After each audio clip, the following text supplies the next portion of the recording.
Bonjour à toutes et à tous, bienvenue sur votre chaîne d'information régionale en ce vendredi 12 avril. Nouvelle édition en images en 8 minutes. Voici d'abord la météo avec encore une journée froide mais ensoleillée. Le retour de quelques nuages tout de même aujourd'hui en fin de matinée, mais le ciel restera bien dégagé.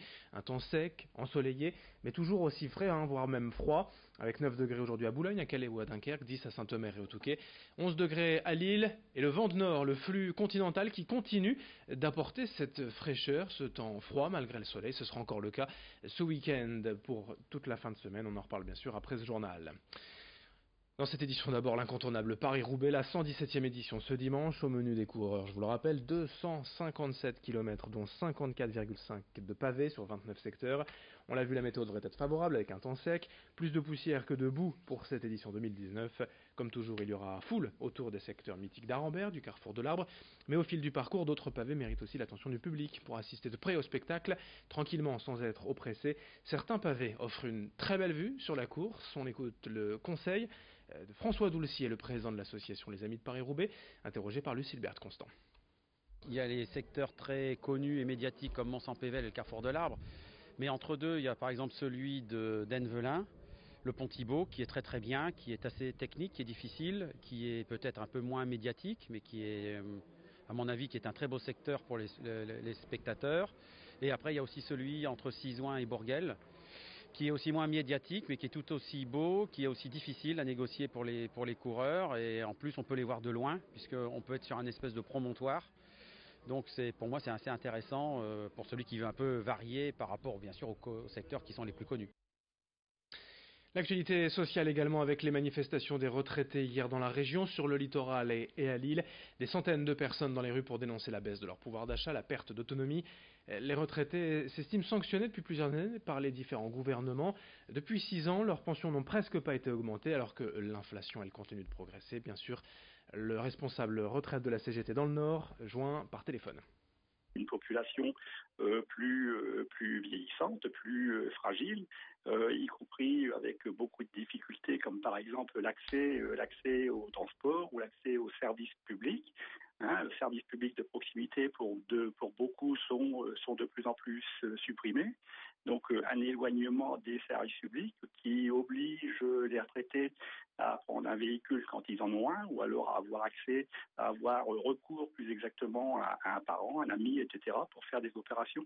Donc c'est très compliqué à tout point de vue. Non, actuellement, on n'a toujours aucune réponse de la part du gouvernement. Le gouvernement, malgré le fait qu'il a annoncé qu'il prendrait en compte un certain nombre de choses, pour l'instant, c'est toujours 0,3% de revalorisation en 2019 et en 2020. La suppression de la hausse de la CSG pour tous les retraités, par exemple, c'est toujours pas d'actualité. Et la revalorisation normale des pensions, c'est toujours pas d'actualité non plus, quoi. Toujours au chapitre social, le mouvement de grève des facteurs dès ce vendredi qui pourrait durer une semaine. Les grévistes dénoncent la réorganisation des services et de leur tournée. Un projet annoncé depuis plusieurs mois par la direction de la Poste, justifié par la chute depuis plusieurs années des volumes de courrier à distribuer. Concrètement, à terme, les facteurs ne feraient plus leur tournée en une fois durant la matinée, mais en 2 phases. Le matin et l'après-midi, un projet dont ils ne veulent pas, comme l'explique ce responsable syndical au micro d'Idil Gunay. Forcément, il va y avoir un impact très important sur les usagers, sur la qualité de service. Il faut savoir aussi qu'actuellement, le facteur, c'est lui qui prépare sa tournée. Là, elle va être préparée par quelqu'un d'autre. Et donc, il y aura une coupure méridienne qui va être imposée aux facteurs. C'est un bouleversement total de leurs horaires de travail parce que les facteurs distribués le matin actuellement, là, ça va être étalé sur toute la journée. Donc avec tous les problèmes que ça peut comporter, c'est vrai que pour les usagers qui également sont habitués à avoir le courrier le matin, là ça va s'étaler sur toute la journée jusqu'à 17h. Et il va y avoir un impact considérable sur les conditions de travail. Pour nous, c'est une dégradation des conditions de travail. Demain, c'est la 9e édition de Disquaire Day, la journée des disquaires indépendants. Ils sont plusieurs, bien sûr, dans la région à participer à l'opération, dont l'objectif est d'offrir aux clients un choix plus vaste, plus diversifié qu'à l'ordinaire. Pour trouver le disque vinyle ou le CD qu'on ne trouve pas d'habitude, des tirages limités, des éditions spéciales, la perle rare pour ravir les amateurs de musique. Pour les disquaires, c'est une action commerciale pour attirer un peu plus de public, car même si le vinyle, notamment, fait son retour depuis quelques années auprès des passionnés, les magasins de disques ont fort à faire tout de même pour se démarquer face à Internet et au streaming. Explication au micro de Lucie Libert Constant. Au Discardé, on retrouve toujours des classiques du rock, donc ça va évidemment de David Bowie, en passant par les Rolling Stones, en passant par les Doors, voilà pour les choses vraiment très classiques. Et puis après, il y a d'autres disques qu'on peut retrouver. Donc il y a un magazine qui a été édité justement par le Calife, où on voit le disquaire parisien, excellent disquaire, Le Souffle Continu.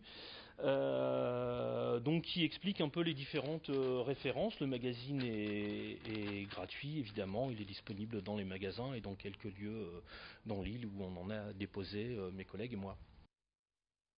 On termine avec l'agenda du week-end dans la région, les événements à ne pas louper avec la sélection d'Estelle Dargent, journaliste de la radio Métropolis. Et dernier week-end pour profiter du festival des cerfs-volants du côté de Berck-sur-Mer. Il y a encore pas mal d'animations à faire en famille tout ce week-end. Ça se passe jusque dimanche sur le littoral. Et puis nouveauté, cette année, il y a une parade féerique, un cortège qui va déambuler ce samedi soir juste avant le final pyrotechnique.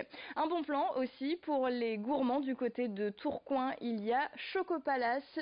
Ce sont des sculptures en chocolat. Ça se passe à la chaufferie de Tourcoing, 35 animaux sculptés dans du chocolat, c'est très impressionnant, certaines font 3 mètres de haut, et puis il y aura également de quoi se régaler avec des gourmandises d'artisans chocolatiers, donc à la chaufferie de Tourcoing Chocopalace.